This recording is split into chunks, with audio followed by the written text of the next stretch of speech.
Ayun. Hello, everyone. Good morning.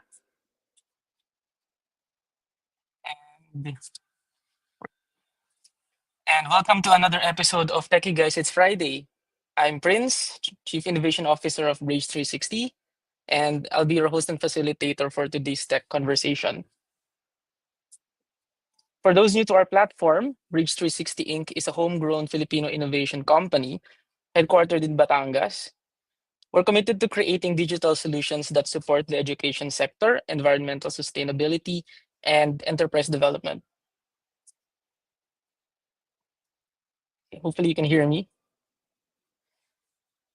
Our speaker today is Drew Fajardo, an IT Agile project manager and former PNG Financial Solutions lead. With over a decade of experience in tech operations and consulting across multiple industries, he's known for driving high impact projects, saving millions in costs, and mentoring future leaders. Please welcome Mr. Drew Fajardo. Hello. Hi, Hi, Drew. everyone. Hello. Yes. So, do I start something? Yeah, like you can start anytime. Okay. Thank you for having me, Prince. I'm happy to be here to share my knowledge. So, I'll start sharing my screen.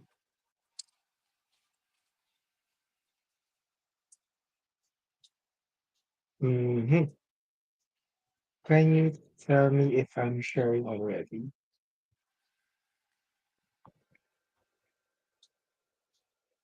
Yan. Yes, you're Okay. sharing. Oh, wait. Can't see myself. Let me repeat that. You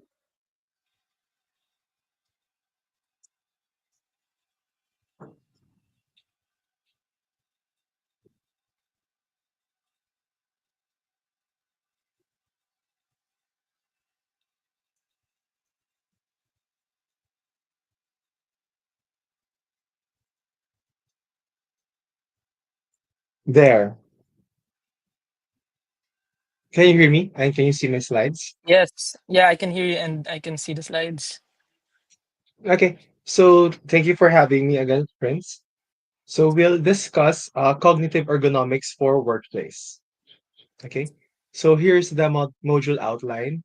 It's a definition of terms, the importance of it in our daily lives, workplace application, and designing interfaces for humans.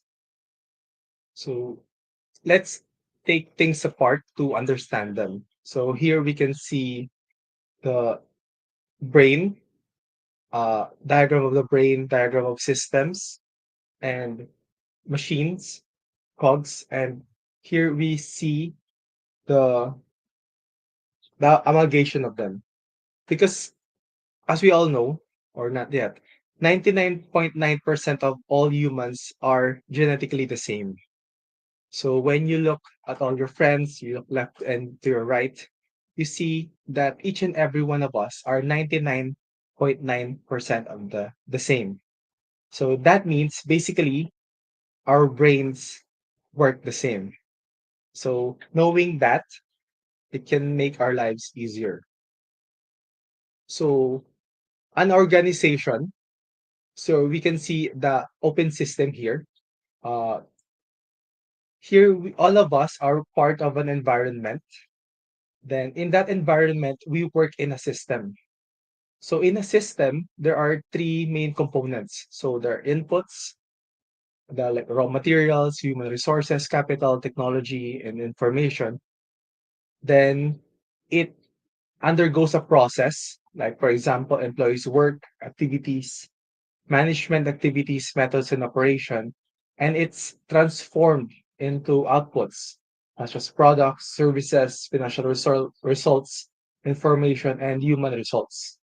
And within this open system, this environment, there are certain points or components where cognitive ergonomics is usable, like here in the process, system, environment, or even in the feedback.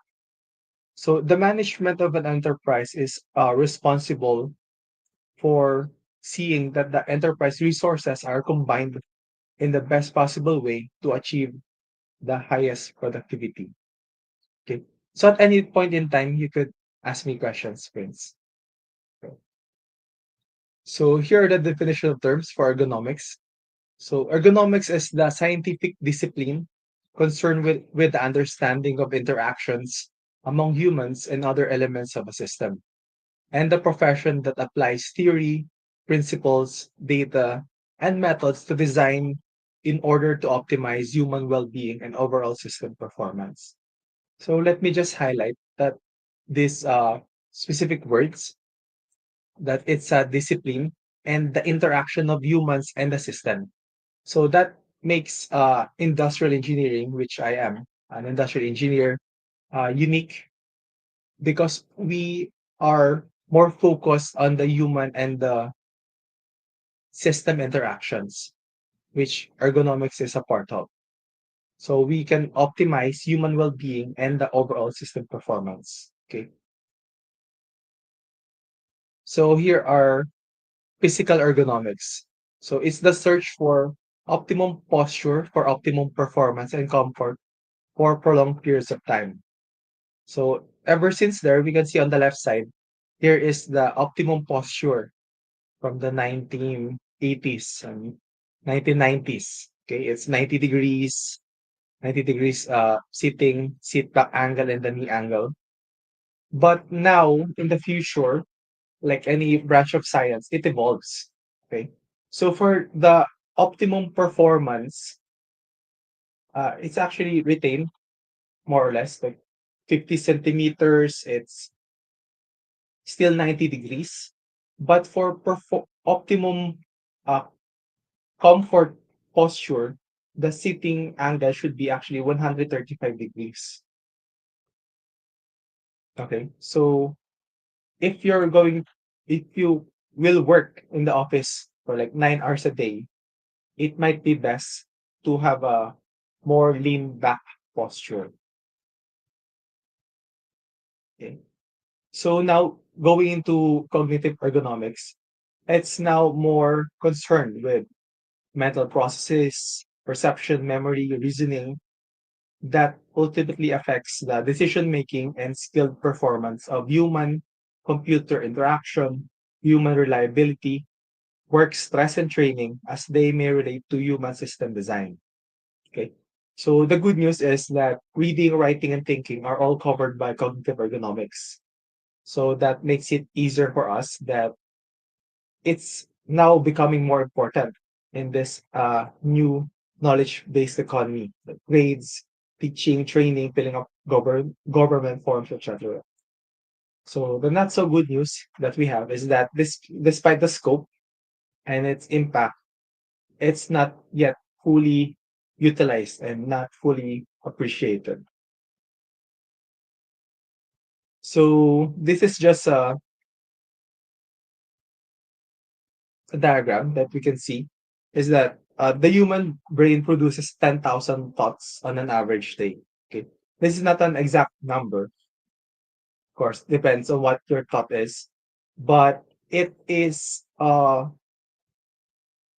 description of what there's a limitation that the brain can do in a day. Okay.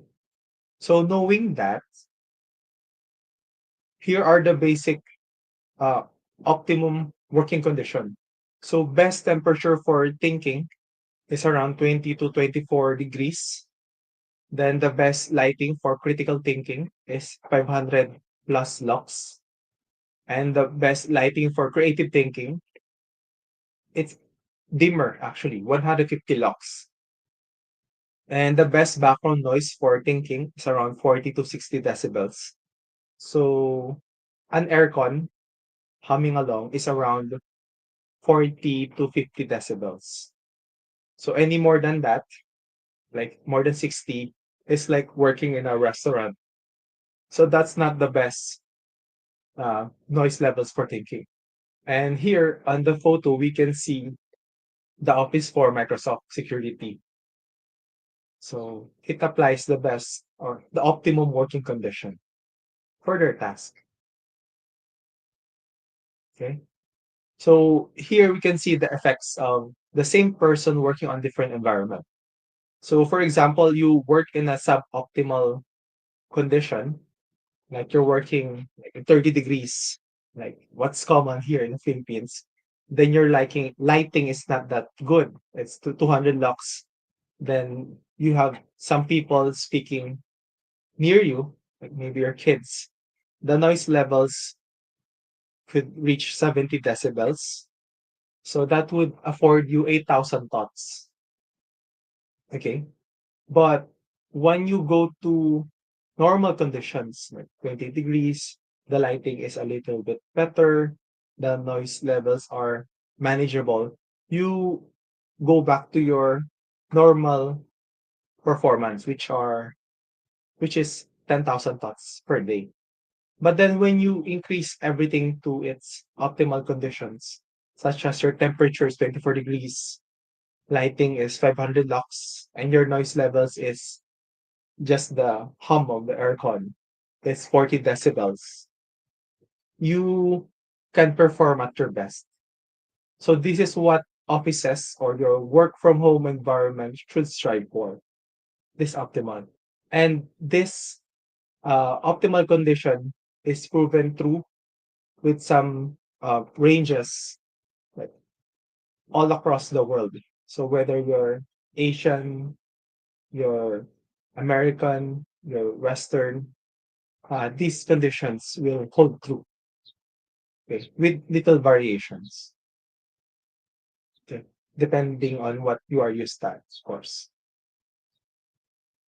So why is it important to study, learn, and understand and apply them, this cognitive ergonomics? Number one reason is it makes people safer. Because as we can see here, it's the airline cockpit. Okay. So airline crashes are so rare. Actually, it's even safer than cars because for every 1 billion passenger miles traveled by car, 7.2 people die. But for airplanes, it's 0.07. Okay. So it's safer to fly in planes than actually move in a car. And actually, there in 2017, there were zero deaths in commercial passenger jets in the world. That's the whole world. So having knowing and applying cognitive ergonomics, such as in the design of this cockpit and in for the performance of the pilots, ensures or this minimizes the probability of accidents. Okay, so that's the noble reason number one. The noble reason number two is it affects our performance. We can see on the left hand side is the standard form that professionals fill up in filing uh, tax returns. Okay, we can see here the BIR forms, and it's challenging for everyone to fill them up because there are at least 30 ideas at a time coming right up to you. But when you see an optimized form for everyday people, you can do it at your own. There are 8 ideas staring at you at any given time. Okay. So the left part is the standard form where a professional needs to help you fill up. And on the right side is the optimized form for everyday use. So here are some metrics that we consider in designing forms. It's the average time of completion, the error rate, the number of clicks before completion, the number of pages before completion. So it's also a balancing act. Like on the left side, it's just one page but 30 ideas. But if it's a professional that must fill it up, this might be the best form.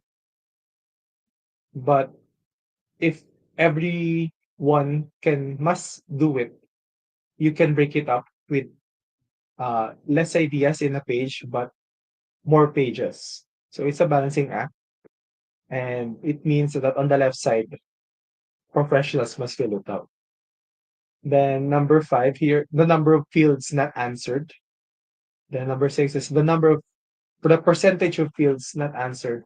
Number seven, as mentioned before, the number of information per page. Number eight is the percentage of uncompleted forms. So the number three is the practical reason it brings cash. Okay. So here is the market share and profits in 2015. So we see here that Apple holds around 17% of all the smartphones. Okay.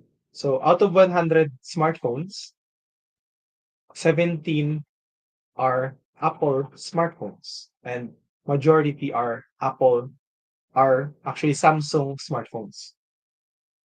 That's just the quantity. But when you look at the percentage profits, Apple gets 91% of the profits of all the smartphone sales. Then some actually have negative or zero. Then Samsung has 14.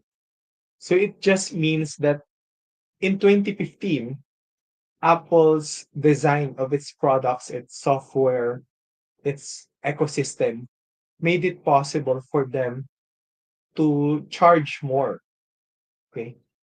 So in terms of the raw materials, the cost, uh, it's it may be lower than Samsung, but its products are charged significantly higher.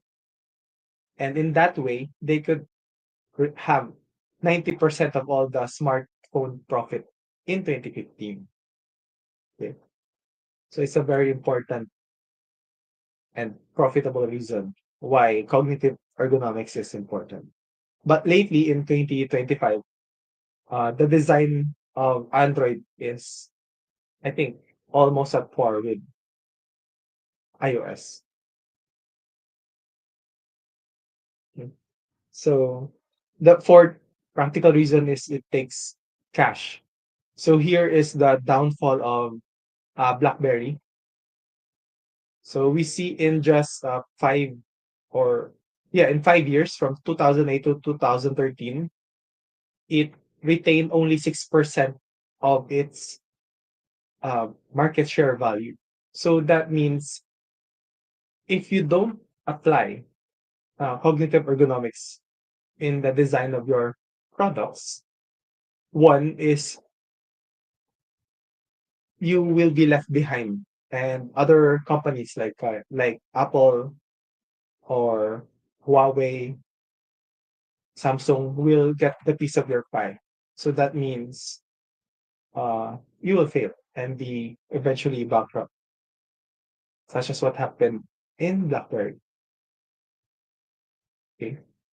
So the workplace application of this from low tech to high tech is that first, for static documents like notes, books, manuals, articles, PowerPoint presentation.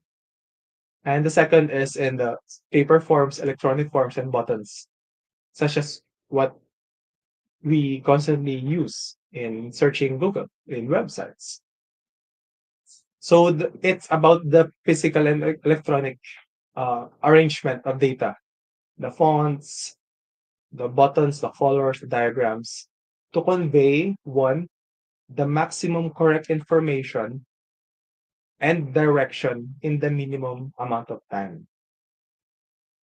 Okay. So that's the purpose. The max is to convey maximum correct information and direction in minimum amount of time.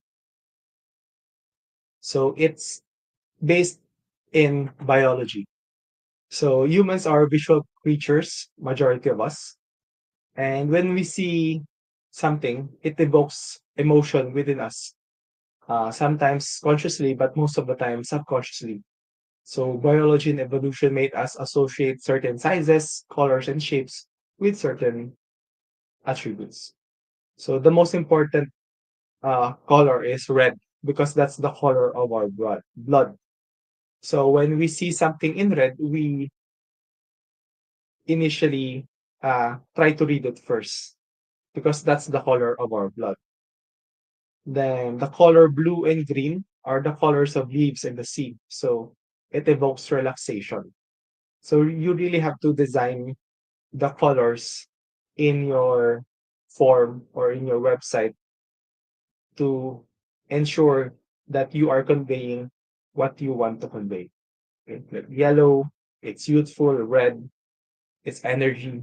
It increases the heart rate subconsciously. When you see something red, it increases your heart rate and it creates a sense of urgency. Blue and green, more on resting. Orange, it's sometimes a call to action and it's easily visible. Pink is more romantic, feminine. Black, it's luxury. And purple, it's also for soothing and calming effect. So for fonts, so if you're going to read large amount of text, such as books, it's usually serif. So it has uh, little flicks and flourishes that are easier for our eyes to follow, such as this, if you can see my cursor.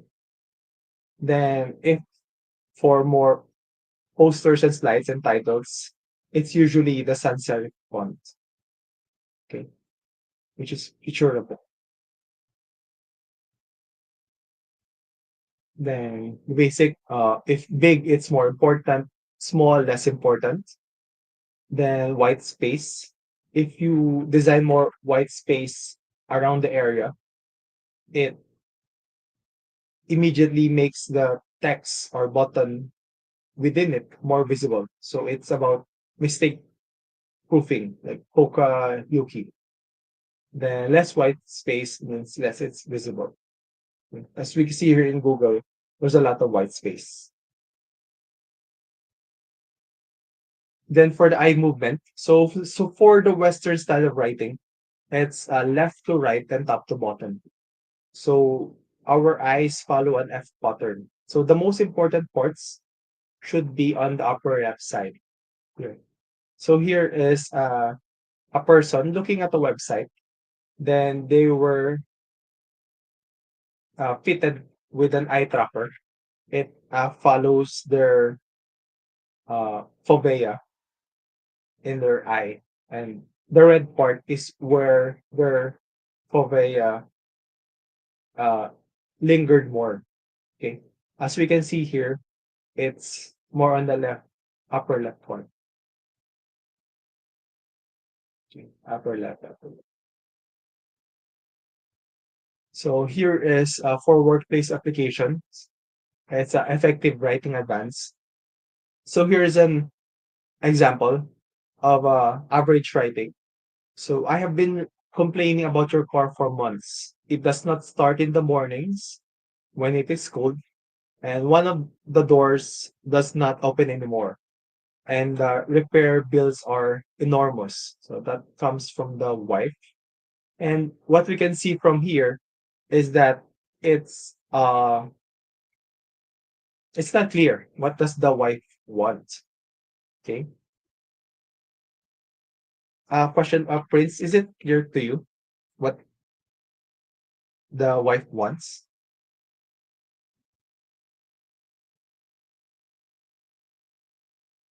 Prince?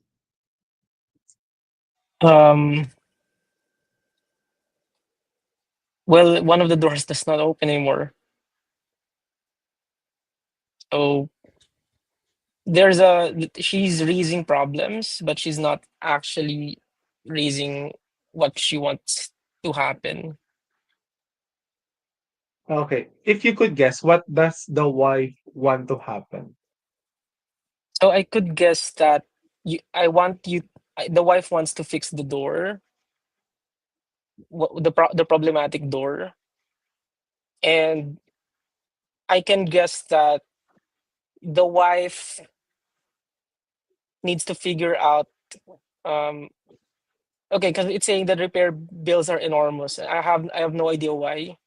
So the wife needs to figure out how exactly do you reduce that, or maybe in the worst case, I can imagine the wife wants to get rid of the car.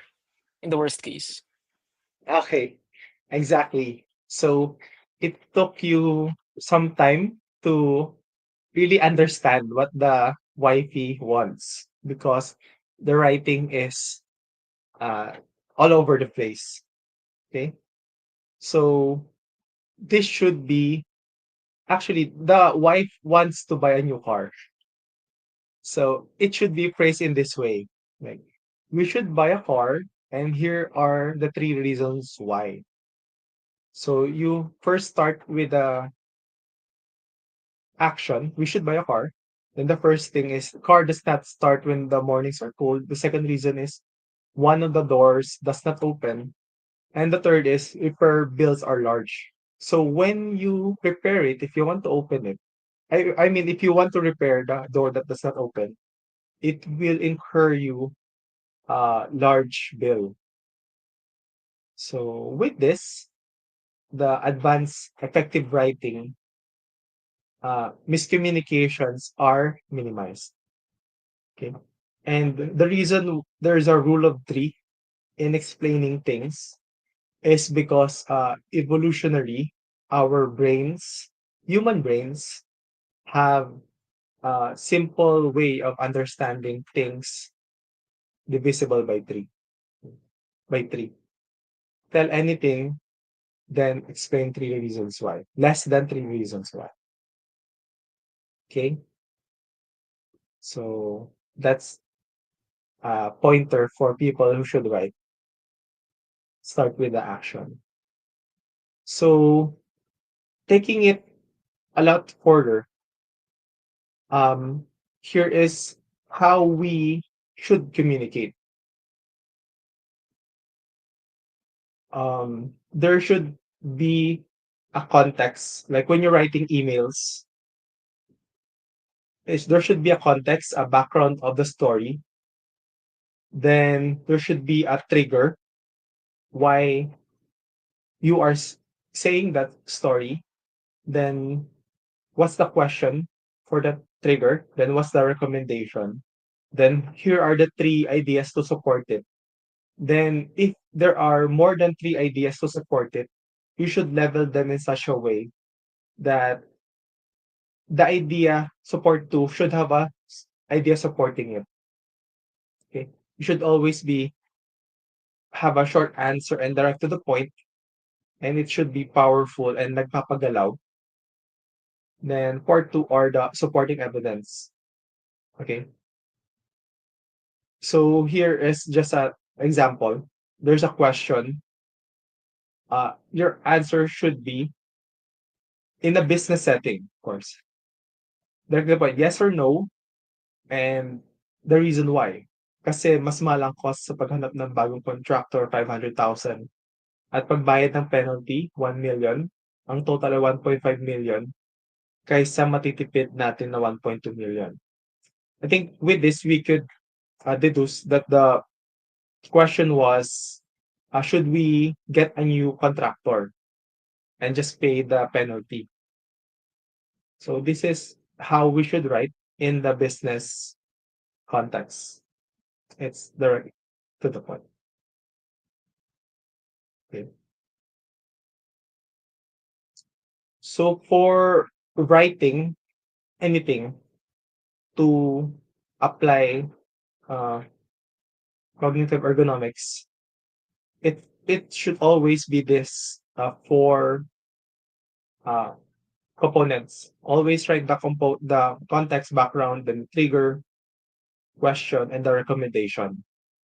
Then you move it along to different ideas. Like here, there are several ideas that support it.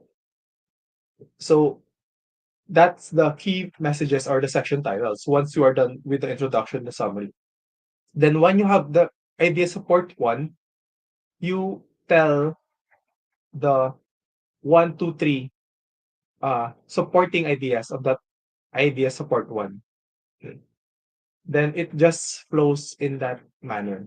Idea support one, three reasons why. Idea support one is good. Idea support two maybe has only one supporting idea, supporting idea support two, and it just goes on. Okay. So it really is, this is the best uh, flow if you want to convey the maximum amount of information and direction in a minimum amount of time.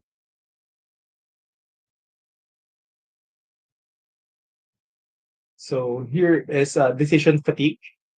So as mentioned before, it's the phenomenon where the human brain reaches the maximum number of decisions made within a time frame, leading to reduced effectiveness. Okay.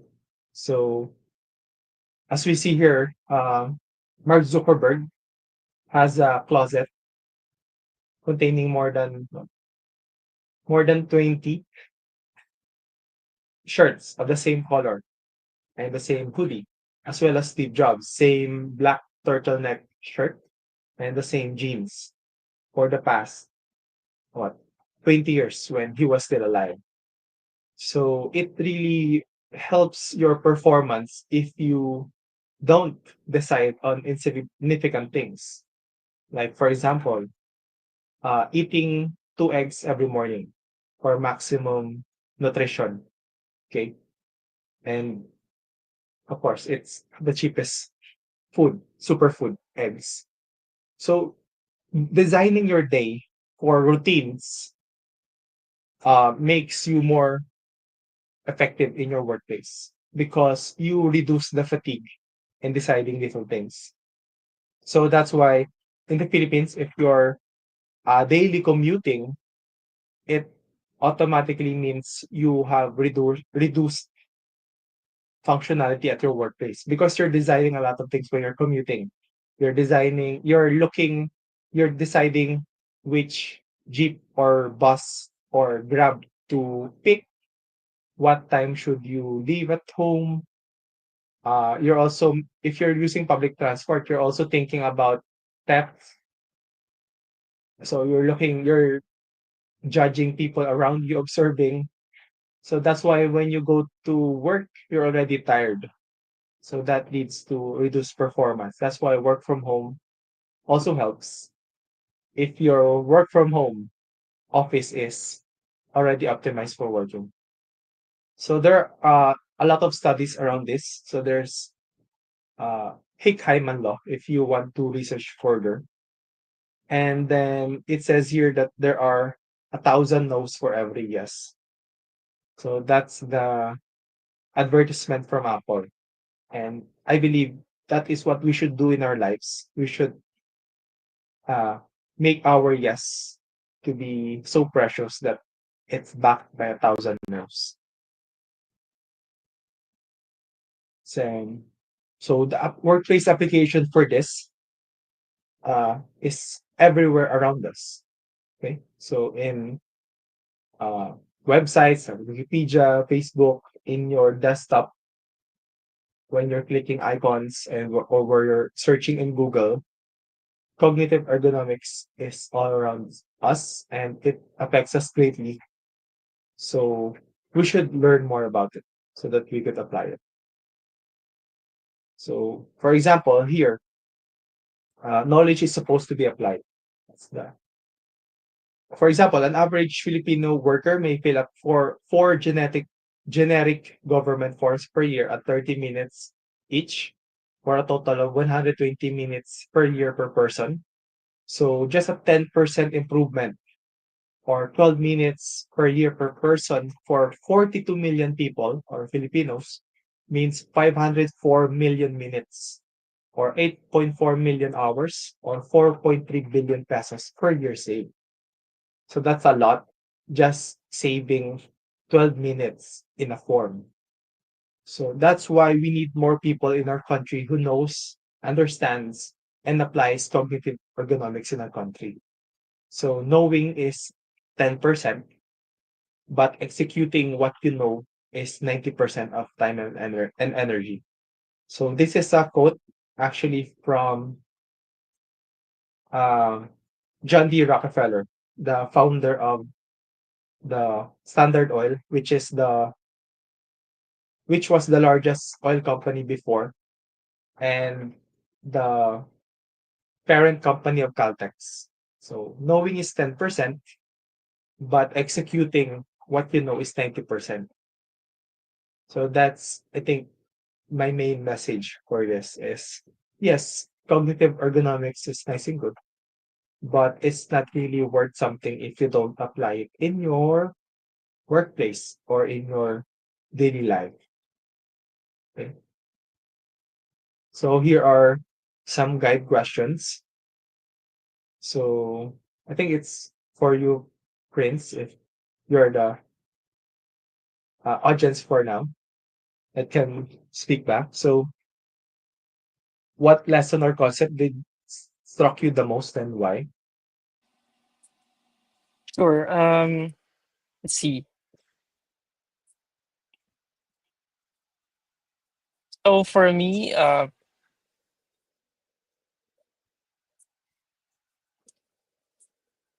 yeah, well, I wasn't really struck by it. Yeah, I wouldn't say that I was struck by because I'm really familiar with these already.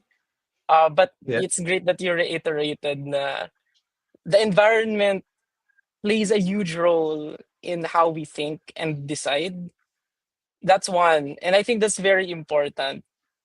So designing the environment, designing the inputs in order to maximize our well-being and then the productivity or the outputs. Kasi there seems to be a common assumption, at least based on my observation, na usually people point the problem to the person. Like if the person cannot fill out the forms properly and there's a mistake or whatever, it's a person problem. Usually there is that assumption that I get from observing people. But really, why not change the framing? Na maybe it's not a person problem. Maybe there's a problem with the form.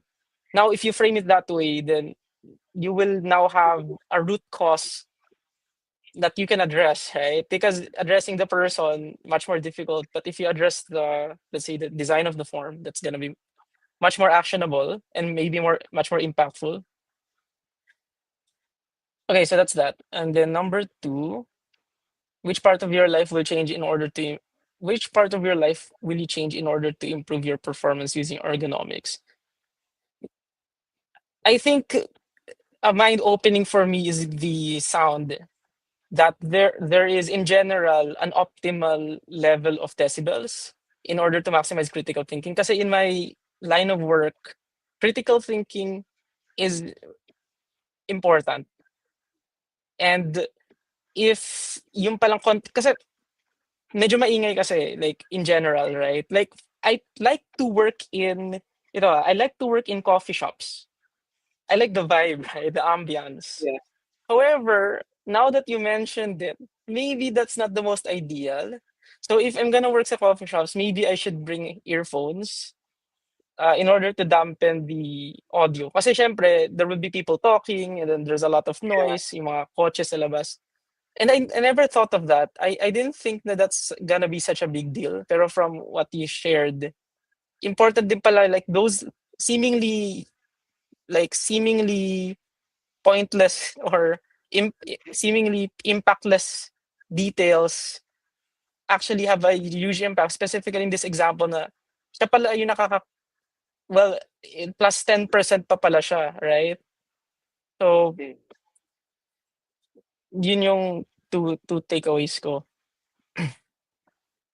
Yeah, thank you for that. And actually, yan yung common problem sa ah, sa'tin. Like hindi siya well known yung cognitive ergonomics. So, ang daming hindi nag-a-apply nito. Like your friends, you're already working for a long time and there's still something that you learned and you want to apply. Na for critical thinking, the lower the decibel is, the better talaga. And may ano difference din dito, like for lighting. So for creative thinking, so kung more into arts yung work mo, mas maganda actually medyo madilim. So it really is what's the best thing for you. 'Di ba? In our line of work, critical thinking talaga. So kailangan talaga maliwanag. And sa coffee shop, sabi mo, I think it's a bit lighted enough naman. Pero not 500 lux ang coffee shops. Pero yun, Yeah, I usually sa think coffee shops may natural light pag So umaga. kung nasa Pero kapag gabi, madilim ang coffee shops. Pag mm. umaga, maliwanag ang coffee shops. Yeah, 'pag umaga, 'pag natural lighting, it's more than 1,000 lux naman, so, no problem there 'pag may sunlight ka. Pero 'pag sa gabi na ta's normal lighting gagamitin mo, so bumababa yung effectiveness mo for critical thinking. Pero it Right. compounds. The years mo siyang gagawin, 'di ba? Imbes Mm-mm. na ilang books yung nagawa mo, like for example lang, 10 books in 20 years or 30 years, maging ano lang siya, 8 books. Right. So, so it's about Then, changing the environment. yeah. And maybe it's also person dependent, that maybe kasi you're sharing in general, right? In general, Yeah, in general. these are the ranges. But of course, these values can diverge on an individual level. Yeah, of course. So, yung question ko dyan is, okay, kasi ganito eh, well, this is anecdotal, right? Mm. Pero, iba-iba yung sinasabi ng mga tao. Like, for example, some people na I talk to, they like to listen to metal. alam mo yung maingay? Parang they're saying, Mm, oh, they can concentrate when they're listening to that. No, I'm not sure if they're actually measuring or feeling lang nila nakaka-concentrate sila or something. Kasi ako I can't, right? However, I feel like I can concentrate if it's a certain kind of music like ambient music or more instrumental. Pero the moment na maglagay ka ng lyrics, nadi-distract na ako doon sa lyrics. So I think maybe depende rin siya sa person, iba't ibang preference. However, it's possible din kasi na they're just not measuring it. So what's your take on that? Like how do you know that something is working or not? yep. As we'll go back to the first slide, the first slide. So knowing that, yeah, 99.9% genetically the same tayo, chances are they're just not measuring. Kasi, for example, tayo mga Filipino, we always live in 28 to 31 degrees climate temperature. So, may variation pa rin na dito, like 24 degrees yung optimal for ano to all humans. Pero kung, for example, nasa Pilipinas ka, the optimal might be 25. So, there might be minute differences. Pero, yung that people listening to heavy metal, I think, ano siya, they just think they probably maybe the motivation, pero biologically they are less effective. Okay? So hindi man siguro siya negative 10% since they're listening with lyrics. Probably less, minus 3% lang or minus 2%. But biologically they are less effective. Oh, nasanay lang na hindi lang imperceptible sa kanila yung Mm, reduction ng performance nila. And yun nga, yung mga classical music na walang lyrics, nakaka-add din siya. Like, tatalino ka ng 2%, 3% in that mm. time. So, ano siya? Does that answer your question? Yeah, yeah. So I think more or less anchored dito sa mga numbers na to. So I think magandang baselines to start with this, right? Kasi if you're not measuring the outcomes, then how do you even optimize? So at the very least, stick with the baselines, like 500 lux and 24 degrees. And then if you really want to hyper optimize, then you measure your life. That's Yeah. how I imagine it. Yeah. Mm, Kasi I and remember nag-add up pa this, rin. yeah, I remember this person who's trying to live forever. Yung millionaire na spending millions trying Mm, to measure everything sa katawan niya. Like hyper optimizing yung biology yeah. niya. And, Maybe we can do that eventually, no, with cognitive ergonomics. and yun yung need. Kailangan, ano ka, may budget ka. Kasi, if you don't have the budget, you can't, di ba, influence, you can buy the right aircon, the right lighting, di ba? Or find the right job Mm, that provides you with this environment. So, it takes time. Like, if you're used na maingay yung bahay mo, ganun, tapos maliit pa sahod mo, you really have to plan. I want to job hop, I want a promotion so that I could buy a new aircon, di ba? So, you really have to plan long term for yourself. And that's right. what I did. I really planned to buy solar panels so that I could Mm, have aircon all day. So mm, for optimal performance. At least sa temperature, diba? At ngayon 25 degrees ako nag-work every day. So ayun din. It's about that. Any more thoughts or questions? yung question ko is, why is it that it seems na a lot of organizations and even like the country seems to be underutilizing the idea of cognitive ergonomics? Mm, the reason is Sa mga advanced countries, nakalagay siya. Like, for example, when you go to PNG building, nakalagay doon, this aircon should be between 20 to 24 degrees. So nakalagay na doon na kailangan kung magse-set ka ng aircon temperature, 20 to 24, which is the optimal working condition for critical thinking. Pero hindi siya, parang kasi yung inertia na hindi siya important, kailangan kung magiging prevalent 'to, kailangan may champion talaga na magpu-push, okey? So yung inertia na hindi 'to importante and inisip ng mga tao is, "Oh, we can get along naman without this." Kaya walang impetus to drive this. Pero kung may movement, siguro probably sa, like say, advertisement sa government or may nakitang jump sa benefits, dun lang siya magiging prevalent. Kasi we're talking about a few percentages here and there, and inisip siguro ng mga tao, 2% hindi malaking bagay yan, 'di ba? Mm. Yun, hindi nila nakita yung impact long term na, sige 2% better ka nga for a life, 2% better for a lifetime, that's a lot.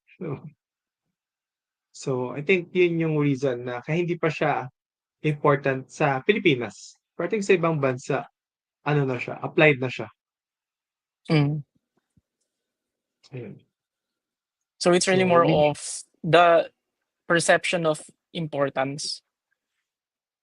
yes, perception of importance. And if the right uh, people uh, working in the company, alam to, i-apply yan sa buong company.